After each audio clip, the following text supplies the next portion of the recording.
Good morning, everyone. Glad you're here with us. Thanks for joining us this morning. We have a part two this morning, and we're going to be covering the North Georgia market. Last webinar, we covered the Southeast Tennessee Chattanooga market. We're going to be covering North Georgia. So I have two experts in their field here from North Georgia. I want to introduce them. First off, I'll introduce myself. Most of you know me. My name is Bryan Fryar. I'm the mortgage sales manager here at Tennessee Valley Federal Credit Union. Been in the mortgage business since 1997, about 25 years or so. Been with the credit union since 2008. So I've been in various roles, origination, management, etc. So want to introduce our first guest, or our guest here today. We have Aneka Culp with Southwestern Real Estate. Hey, Aneka, how are you? Or Aneka, I'm sorry, Hi, I'm Aneka. doing Aneka. That's just fine. Hi, Brian. Thank you for having me. I appreciate it. Good. Thanks for joining us. And also we have TVFCU mortgage originator Jessica Parrish from our North Georgia area. How are you doing, Jessica? Good. How are you? Great, great. Good to see you again. So, Good. Yes. Annika, if you would just tell us a little bit about yourself and let the audience know what you do. Absolutely. So my name's Aneka. I've been a realtor now for a little bit, and I'm licensed in both Tennessee and Georgia. So I'm over here in Chattanooga, Tennessee this morning. I actually grew up in Chickamauga, Georgia. So for your North Georgia people, you know where that is. Teeny tiny little town.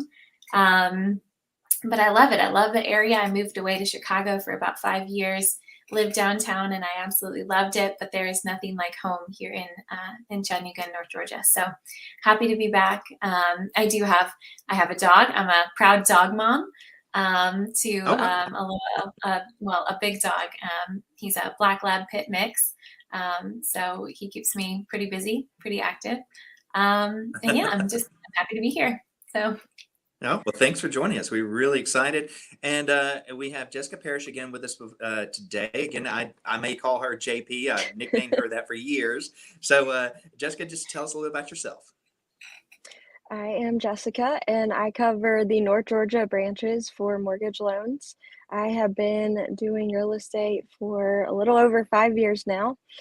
A little bit about me. I am from Chickamauga as well. Me and Aneka actually went to high school together, so I've known her for a long time. And I've been in the North Georgia area all of my life. Yeah, great. Well, again, we have two North Georgia experts here with us this morning. I know Aneka and Jessica, we were talking earlier. Some of my roots are in North Georgia as well. Half my family's from Rossville. So it's just, they're our neighbors. Everybody, pretty much nobody really says I'm Georgia or Tennessee. We're all just neighbors here. So, but we're going to talk a little bit about specifically the North Georgia market, what's going on, what we're seeing right now, what's Aneka's seeing on her end on the realtor side from buyers and sellers. And Jessica's going to talk about mortgage loans in relation to purchasing a home or land or something like that. So we're going to jump into it here in just a second. I do want to just kind of let our audience know that Tennessee Valley Federal Credit Union, we do cover the Southeast Tennessee and North Georgia area, our membership. We actually have added on some new counties, Whitfield County, Murray County, Gordon County, Chattooga County. We are also in Catoosa, Walker, and Dade County. So right now our footprint is 7 North Georgia counties too. And everyone knows if you live, work, worship, go to school, or volunteer in any of those county regions, or I think it's 17 counties, or you are related to a current member of TVFCU, you can become a member. So pretty easy to become a member of the credit union. If you're not yet, please go ahead and become a member. There are a lot of advantages to being a member of a credit union, including mortgage lending. And I'll just toot our own horn right here. TVFCU is one of the top local mortgage lenders in the Chattanooga, North Georgia area. So we cover home purchases, refinances, home equity lines of credit, second mortgages. We also do land loans too, unimproved property. And look out soon, we'll probably be delving into the construction area too again. So that being said, let's talk about what's going on in the mortgage industry or in the home industry in North Georgia. So I'm kind of hand it over to Aneka and see what she's seeing. I know Aneka, we keep hearing about home values or prices are sky high. The news recently, everything I'm reading here the past month or two is we're starting to see those flatten out a little bit. It has been a seller's market, but we're seeing a little bit of change due to the rise in interest rates. I think everybody's seen that in the news. So what are you seeing, Aneka, right now in the past few weeks in the North Georgia market as far as home sales? Absolutely. So it's been kind of interesting to watch, but we definitely are seeing a balancing out, right? And that was the point of the raise in interest rates, is to balance out the market. And so we've started to see that happening. Hmm. We still have what I would consider a pretty low inventory. So we still have plenty of buyers out there still ready to find their next house. And so it depends on what price range you're looking for. It depends on the kind of like the, I don't know, I guess it would be,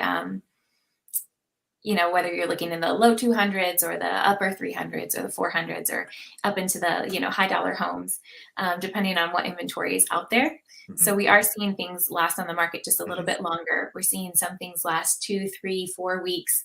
And there's absolutely nothing wrong Okay. with those homes. It just happens to not fit the current buyers that are looking. So that's something we haven't seen in a long time. As far as offers and bids, we were seeing bidding wars like that were going crazy for a little while, and I haven't Hmm. seen those as much. So for certain homes, they're going to be something that people haven't seen for a while. So a lot of people are going to jump into the market.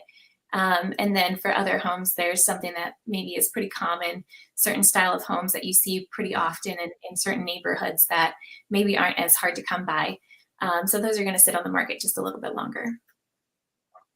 Yeah, and that's one thing, being in the business for a while, we've seen, especially, COVID hit and everything, the mortgage market or the home buying market has just been exploded. It's huge. Rates, decreased substantially. The most I've ever seen in my career since '97. We did have a super low interest rate lowering back in 2013, 14, but nothing like we've seen here the past couple of years. And going into that before rates lowered, I know inventory was super low then. Uh, uh, and everything I've read ever since the great meltdown in 2008, so many home builders came out of the market and haven't come back, and we've never really caught up to get inventory caught up. And now, Right. with demand being so high, it's a big catch up they're playing. And you were talking about the bidding wars going on. I'd seen several of those. I know Jessica's seen several, 30, Mhm. 40, $50,000 above asking price, which is like, wow, insane. But that's starting to level off too. And I'm seeing and hearing from some of my realtor friends that it's flattening out, a little more realistic, hopefully. And we're not seeing those bidding wars going on. And the Right. marketing times are a little bit longer, but still, historically, those are short marketing times. I mean, what are you seeing Absolutely. right now, the average marketing time? Again, it depends on the price point that you're looking at. If you are Mhm. looking into those higher numbers, I mean, even with the seller's market, the $1 million homes were sitting on the market for quite a while because they really do have to specialize the buyer that they're looking for.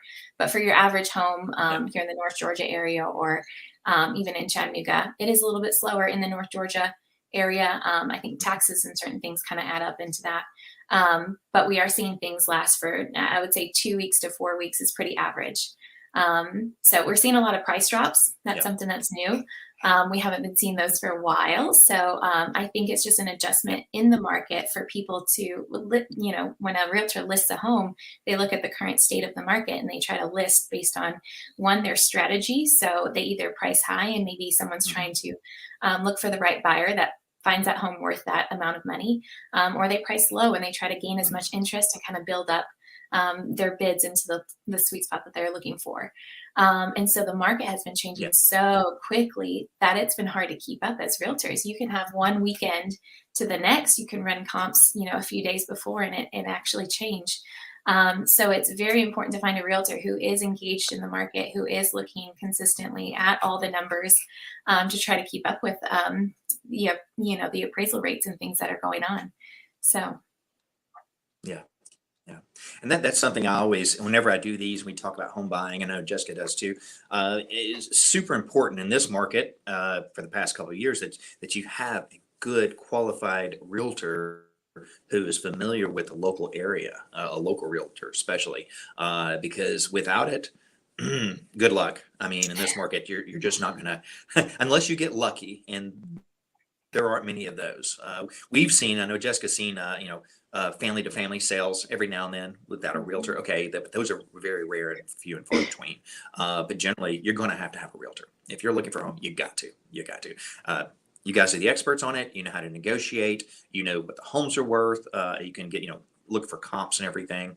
So I'm going to kind of switch this a little bit. Jessica, what are you seeing right now? Borrowers coming into you, say, hey, I'm looking at buying a home. I know you get referrals all the time, especially in North Georgia. What are you seeing right now? If you have someone that's brand new, looking about buying a home, what are you telling them? And anyone that you've pre-qualified a month or two ago, what is going on with that, especially with interest rates rising? Kind of talk about that a little bit. Yeah, so when I talk to someone about getting pre-qualified, a big conversation that we're having right now is about the rates and how they are very volatile right now. So what your payment may look like today, it may look a little different if you find a home in a month. And same with the people I pre-qualified a month ago.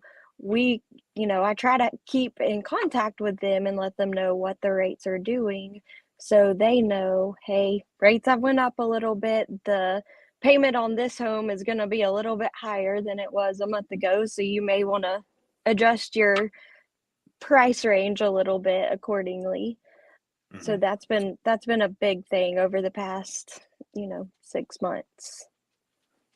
Yeah. And that's something that I've talked to my staff about, and just included Mhm. is you get someone pre-qualified, watch that debt to income ratio, because that's coming into play. And Mhm. whichever lender, if you're talking to a lender right now, make sure, when you're getting pre-qualified, to look at that debt to income ratio, make sure your ratios are good. If you're going to be really tight, that's a really good conversation you need to have with your lender. That as far as affordability and what you can afford, because your lender has to ensure that you can afford to make that payment. And that payment can include your principal and interest. It can include your taxes and insurance. It can include any HOA fees. And also, just saw this yesterday, we do this from time to time, flood zone. If you live in a flood zone, you do have to have Mhm. flood insurance. Can be kind of expensive. So do keep that in mind. If you're talking to a good lender, they're going to walk you through that process and what you can afford and everything. Rates kind of have, stabled recently. They are higher Mhm. than they used to be. I mean, we're not seeing the 2.5 and 2.75% like we were a year ago, year and a half ago. Right around the 5% range. There are options though for borrowers, and I just want to mention this: adjustable rate mortgages are kind of the hot thing right now. ARMs are. Mhm. These are not the ARMs that we had back in the 90s and the 2000s, the subprime. The ARMs that lenders have nowadays are completely different. Most of them, there'll be a fixed term for 7, 10 years, or 5 years. There are caps on it. It can't go above this, can't go below that. But a lot of people are opting for ARMs. I'll just be honest with you. They're not bad. You just have to know what you're getting into. Um, Also, too, I'm I'd seeing read a somewhere, and I lot don't know, of Monica, farms. if you had heard about this, but there's some lenders are rolling out the 40-year mortgages again, which I think I remember hearing about those in 2005. But I have I don't not see seen any. that yet, so that's Yeah, interesting. yeah, we Okay. don't offer that. I'll be honest with you, my personal opinion is a little bit skeptical of those. Plus, also from what I've read, the lenders that do offer those, there are a lot of catches on those too. So just people be aware there are options for you if you are buying adjustable rate mortgages, 30-year fixed or 24-year fixed or 20-year or 15. It's just going to depend on your situation, what you're looking at, and also too the type of property too. I know before we went on, Annika, we were talking about the different types of property or homes that we do here. The credit union includes single family homes. We also do condominiums, townhouses, mobile home, double wide mobile homes too. We finance those, and unimproved property, land loans, we call them. I know when I worked in North Georgia many years ago, when I first got the mortgage business, we did a lot of single family homes and a lot of manufactured. Murray County, areas like that. A lot of people had opted for manufactured homes. And I think that's, from what I've read, that's kind of come back into light here the past couple of years, because borrowers aren't able to find a type of home they want. So they're looking at maybe going to manufactured homes. I know there's some good manufactured builders out there. I know I've seen several of our members opting for that too. Condominiums, Annika and I were talking about that. You don't see many condominiums in the North Georgia area, Not I would many, say, do not you? not compared to Chattanooga. Yeah, yeah. Right. So there are a lot of options for people when they're looking at buying. One thing also too we're looking at is the condition of collateral. Sometimes the properties, if you're going to go through a lender, this is important. I know Jessica sees this. The condition of the Mhm. property. Your lender is gonna need to make sure that that property is in what we call move-in condition. There's no damage to the home. If there are anything missing or anything needs to be repaired, that a lot of times that's going to have to be taken care of if you're going to be financing it. Another thing, Annika, do you see, are you seeing still more cash sales? I know a lot of the realtors I've talked to over the past few months, we have a lot of people moving from out of the region, out of state. And I know Mhm. that's true for Chattanooga. I'm pretty sure it's probably true for North Georgia as well. Yep, absolutely. Yeah, I've seen quite a few people from New York, Illinois, California, Colorado, some of these states, and it's interesting to like listen to some of the people's stories and how they can't find a home in a very healthy price range in those areas, and so then they're able to work virtually, which has changed quite a bit, right? So Mhm. people can bring their pay from these other states and live in beautiful North Georgia or Tennessee, and really Yeah. have the lifestyle that they're looking for. So I've seen that quite Yeah. a bit. Um, Yeah, a lot of people relocating. I'm seeing, like you said, California, New York, Illinois, some from Florida, some from Texas. mhm. I've also seen, and this is, my personal observation, a lot of people moving, there are Chattanooga natives that moved to Nashville or Atlanta, moving back to the area. They like the smaller town feel of Chattanooga or North Georgia. So I do see that. I have some personal friends that have done that. Yeah, Love Nashville, but they're like, wow, it's just gotten too big. So yeah, they've it's relocated back interesting. here. And I feel like affordability. Chattanooga's bringing a little bit of Nashville in, though. We've got Yep, certain yep, places like the yep, Frothy Monkey that actually was started in Nashville. But yep, yeah, yep. so and then as far as cash buyers, I do still see quite a few cash buyers. It's almost like we're getting a second wave of buyers, right? So we had the first wave, Mhm, which everyone was really motivated.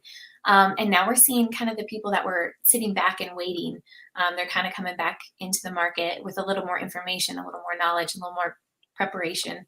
And I've seen a few people that have just been saving, and they mhm. realize that this is not necessarily the state of the market is not going to necessarily swing back or change or crash in the way that they anticipated. And their circumstances, are there so that they can buy a home now. So I do still see Yeah, quite a few cash offers. Um, yeah. Now, And that's, I'm not sure. Oh, go ahead. go ahead. Oh, I was going to say, I'm not You're sure fine. if you're very familiar with organizations that actually come in and front the cash for the buyers. Someone I've worked with, Mhm, an organization I've worked with previously is called Ribbon Home, if you're familiar with that.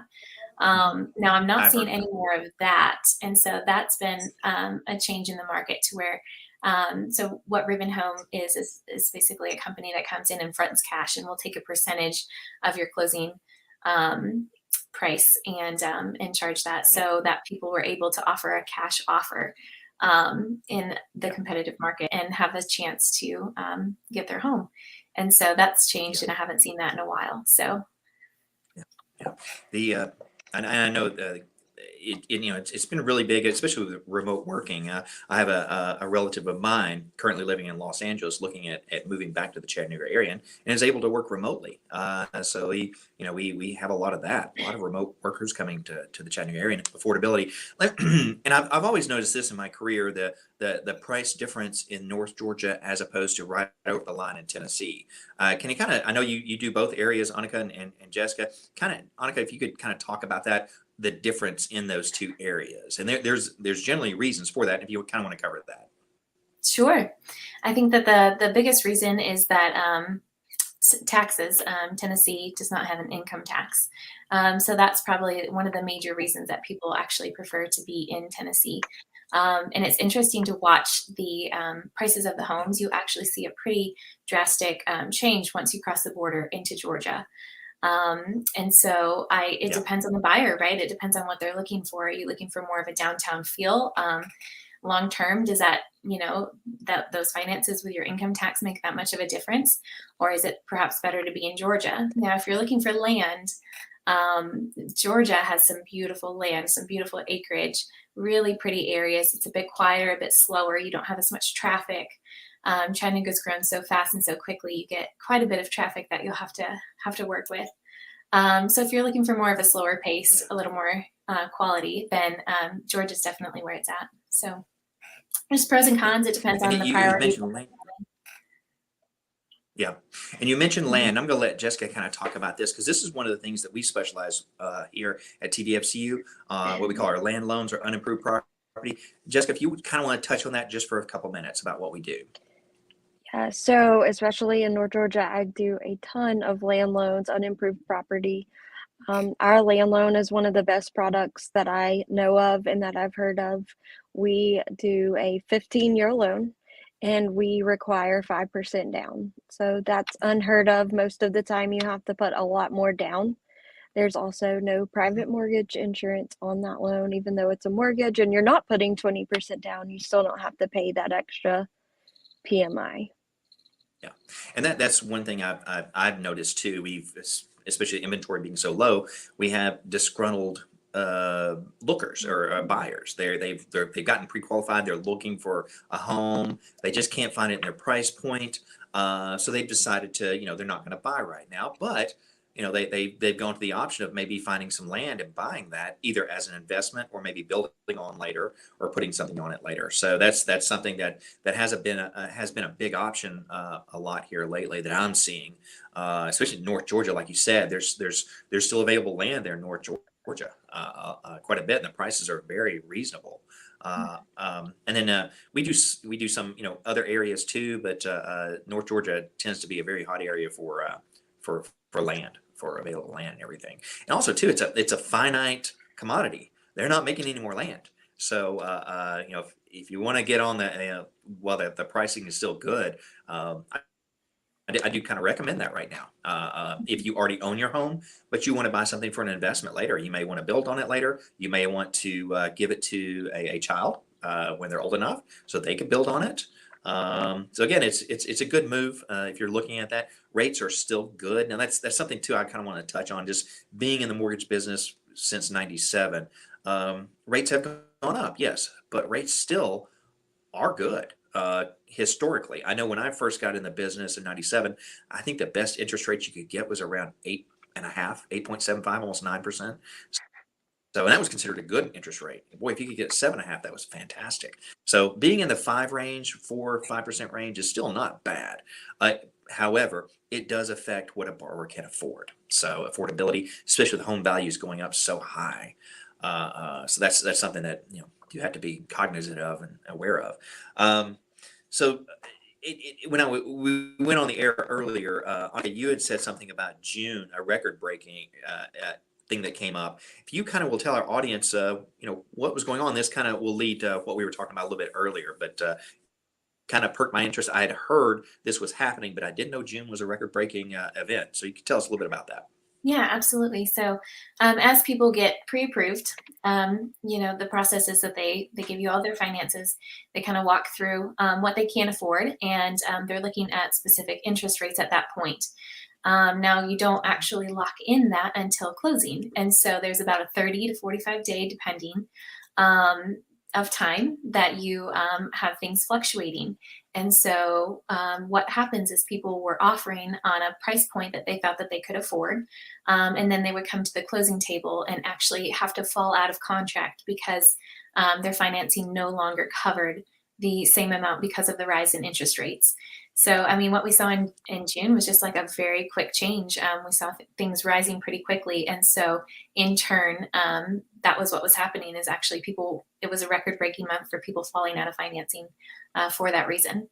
So actually, if you have any tips on what people can do to kind of like prepare, or perhaps anything that they can discuss with their mortgage lender, I'm sure people would be really interested to hear that. That you read my mind. So Jessica, you kind of give everyone, if you have a borrower, let's say you're looking at pre-qualifying them right now, okay, and you're looking at the types of products and everything. I know myself when I was originating, I always gave everybody a plan A and a plan B. If your debt ratio doesn't work, this is what we can do. So kind of tell everybody what you do in those circumstances. You've got somebody that might, they're looking at homes. They said, hey, I'm looking at buying a $125,000 home. not a whole lot of those out there. You kind of have to educate them on what the market's doing right now and what they can afford. So talk to which you can kind of give them hints and tips about it, their income, about getting pre-qualified, and debt to income ratios. Right. So it is so important to get pre-qualified and choose a lender that you can, trust and have good communication with. That is key because, we do our pre-qualifications for 60 days. A lot can happen to the interest rates within 60 days. So have that constant communication. Hey, I've found, and I have people that they send me every house that they look at, and I run numbers for them. I look at how much taxes are, and I say, hey, this is what you're looking at payment wise on this home. And, it might be 10 houses, and that's fine. That's what we're here for. So Mhm. it's just very important to have that communication with your loan originator so you know what's going on. I can't, I'm doing a lot of ARMs right now. We're doing a lot of adjustable rates. And then I can't tell you how many times back to the land loans, I've had people looking for a house and then they call me and say, hey, how much do I qualify for land? So that's been a big thing. Everybody wants land. I think with everything that's went on with the pandemic and everything as well, I've seen a lot of people buy land and their Mhm. whole families are going to build houses at some point on that land. I feel like it's just really slowed down some things, as far as people wanting to just kind of be off by themselves. Yeah, yeah. And you were talking about, talking to your lender, and I think it's a really, really good idea. If you're working with your realtor, if you're a member and you're working with a realtor, your buyer, and you found a house that you're wanting to make an offer on, call your lender and talk to them, because we're going to Mhm. have to check and see what the property taxes are running on that. If there's an HOA fee, if it's in a flood zone, because all those can fall into place, as far as what it can impact your payment, your overall total payment. So that's something you want to check with your lender, especially if your debt to income ratio is going to be kind of tight. Did see one the other Mhm. day. They were going to make an offer. I was talking to one of my originators, and the HOA fee I think was $280 a month, which is kind of high. That's kind of high. So it did impact their debt to income ratio, and it was our recommendation, that their ratios would not work. They could not afford that home. Plus, also another thing too, a buyer, you want to check homeowners insurance too. That's maybe one Mhm. of the first things once you get pre-qualified, or before you get pre-qualified, you'll want to talk to your insurance agent and see what insurance around about, figure what your homeowner's insurance is going to run, because that's a big deal. That's a big deal. It can be, depending on the price of the home, the type of the home, it can run from, $1,000 a year to, $3,000 a year, depending on the property and everything. So that's something you want to be aware of too, and also to the type of property that you're looking at, because there are different interest rates for different types of properties. Single family home is usually going to be your least expensive. Your condominiums, the interest rates are different on those, are a little bit higher also.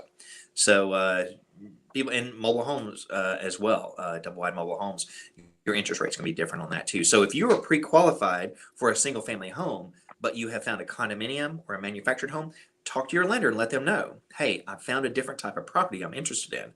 Will I still qualify? What are my ratios? So definitely you want to, that back and forth you're going to need with your lender to make sure you stay qualified, pre-qualified, or qualified. Um, and also, share that with your realtor too. You need to let them know, hey, I'm pre-qualified for a single family home, but I'm really interested in this condominium or this manufactured home. Uh, I've reached out to my lender. Is there any information I need to share with my lender? So that's very important because we're all on the same team. We're trying to get to the goal of getting that property, that home purchase for that borrower. So it's very important that we all work together, honest, upfront information. And Annika, you were saying tips and everything, and Jessica was giving some of those. One thing I always tell everybody: be honest with your lender. Let them know, because any information you put on the application, we do have to verify. In some cases, we have double verification on it too. Income is a big one of those. One of the things that came out of the 2008 crash was the Dodd-Frank Act. So it now governs the mortgage industry, and there are a lot of different rules in there. One of those rules is the ability to repay. Your lender has to prove that you're able to make that mortgage payment along with your other debts too. So that's very important. We are held to that standard. We have to verify the information and make sure that the information you're giving us in your permitting application is accurate. So a word to the wise: if you are self-employed, make sure you're talking to your lender about your actual income that show up in your tax returns. That's very, very important. My father was self-employed for 40 years. Let's just face it, if you're self-employed, you write off a lot. That's just the way it is. That's what you do. But your lender will need to look at your tax returns. It's very, very important. If you're self-employed, if you're an independent contractor, Jessica, I know I'm missing something here. Have rental properties, that's a big one Rental as well. properties, Mhm. very important because you write off or you get that rental income. You have to use tax returns to be able to prove that. So very, very important that you're very honest upfront with your lender and providing documentation to them too, to make sure you give an accurate picture. Because that's something my entire career I've run into is people say they make so much money, but once you get the documentation, it may not match up exact. So definitely, especially with housing prices being like this and interest rates going up a little bit more, it's very, very important that you get the correct information to your lender and be realistic about what you're wanting to buy and what you can afford too. And share that information too with your realtor too. Again, and another thing I always tell everybody: work with a good realtor. But if you're going to go look at a house and you want to make an offer, you need to be pre-qualified. You need to have that letter on that letterhead from that lender stating how much you can afford. So, so we're going to kind of switch gears a little bit. Just want to talk to both of you. If you see any common mistakes you're seeing right now, I know we kind of covered a little bit of that or touched on some of it, but some of the top 2 or 3 big mistakes you're seeing right now, and that way we can, once we're looking towards ending our webinar here, and kind of remind borrowers what not to do. And Aneka, if you'll just kind of share a couple of things you're seeing maybe that people want to be aware of that don't need to be doing that. Yeah, well, I think you've already covered a couple of them. Honesty is the best policy. So, like you kind of said, we're all here to help. We're here to make this process as smooth and easy as possible. But it's going to take a lot longer, and it's going to be a painful process if we're having to go in circles. So, being honest is a huge thing. I see that quite often. And then we talked a little bit about how the interest rates are rising so quickly. So having the right people on your team, having the right people that you're working with, I would say find a realtor who's connected with great people, find lenders who are connected with great people, so that you will be well taken care of. And I think that covers a lot of ground there. Yeah. Again, honesty is the best policy. Be honest, because we're going to try to do our best to get you into that home or purchase that land, because that's what we're here for. That's what we get paid to do. That's part of it. Jessica, on your end, what are you seeing? A couple of things. Again, we probably covered it already, but kind of reiterate what you're seeing and mistakes. Couple of mistakes people need to avoid. Right. And like you said, we want to help you. That's what we're here for. We're here to help you get into that home. Don't change jobs in the middle of looking for a home. And if you do, call me. Let's look at it and make sure that that's going to be okay. Don't take on any new debt. That's really big. Don't go buy a new car while you're looking for a home without talking to us first. And, like Aneka said, make sure that you have a good support system. You make sure you have a good realtor, a good lender, a good homeowner's insurance agent. When I was looking for a house, I would call every property that I looked at and got a quote on that specific house, because I want to know what I'm going into. And I've said this so many times before. Look at what you want to be able to afford, what works in your budget, not what the numbers say you can afford necessarily. You know what your expenses are every month. So you want to make sure that you can buy this house and still live comfortably and, do life, do what you enjoy to do, take vacations, go get coffee. You still want to be able to do all of those things and have your home. Yeah. One of them being the house poor thing. Definitely, Right. you want to be comfortable, be able to afford it. don't want any surprises. If you do, as a buyer, you do need to do your homework first. You really do. You need to be doing a budget first thing. That's what I always tell everybody. Your very first thing, do a budget. Know what you can afford. If you're renting for, $1,200 a month, you can afford that. Then, see what, talk to your lender and see what home or what interest rates are and what payments would look like. If you don't want to talk to a lender just yet, there are plenty of websites you can go on and just type in, mortgage calculation or calculator. Say, hey, I saw a house that I love in Catoosa County. It's $324,000. Okay, what would be the payment on that? Just kind of, it's very easy to do. I prefer you call Jessica and check with her. Yes. But if you're not at that point yet, you can go online and calculate that. Easy calculators out there, and find out what the payments are going to be. But then also too, remember, and a lot of people, this is my point, the mistakes made by buyers. They don't calculate or they don't figure what their homeowner's insurance will be, if they might have to pay any PMI, monthly PMI, property taxes. Property taxes is a big one because we are seeing property taxes go up because home values are going up and there are reassessments. So we do see that from time to time. So that's something you'll want to take in consideration too. So I think that's good. We've covered some really good ground here. So we're going to go ahead and wrap things up. Really appreciate everybody giving some really good information. Aneka, great having you here today. We really appreciate it. Thank We're going to be announcing in the comments our winner of our $100 Visa gift card drawing. And also we're going to pop up our contact information here so we can get a hold of you. I think we've got, Aneka, we've got your contact information. Yep. There you go. If you want to go ahead and tell everybody how to get a hold of you. Absolutely. So phone number is probably the quickest way to reach me. Email is just about as fast. If you're reaching out, I'd love to hear from you. If you're considering looking now or in the next even year, it's really great to prepare ahead of time. So it's never too early to reach out and kind of get the process started. So looking forward to hearing from you. Great. And Jessica, we've got your contact information here if you want to tell everybody how to get a hold of you. Yeah, so you can call me, email me, whatever is best for you.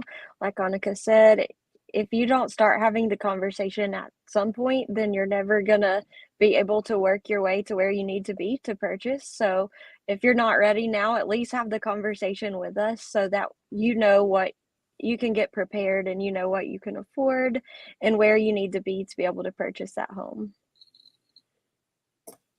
Perfect. Thank you so much. Well, again, I want to thank everybody for joining us. Check the comments for our $100 Visa gift card drawing winner. Everybody have a safe weekend and thanks for joining us. We'll see you next time. Thank you. Thank you, Bryan. Good to see you, Jessica. You too.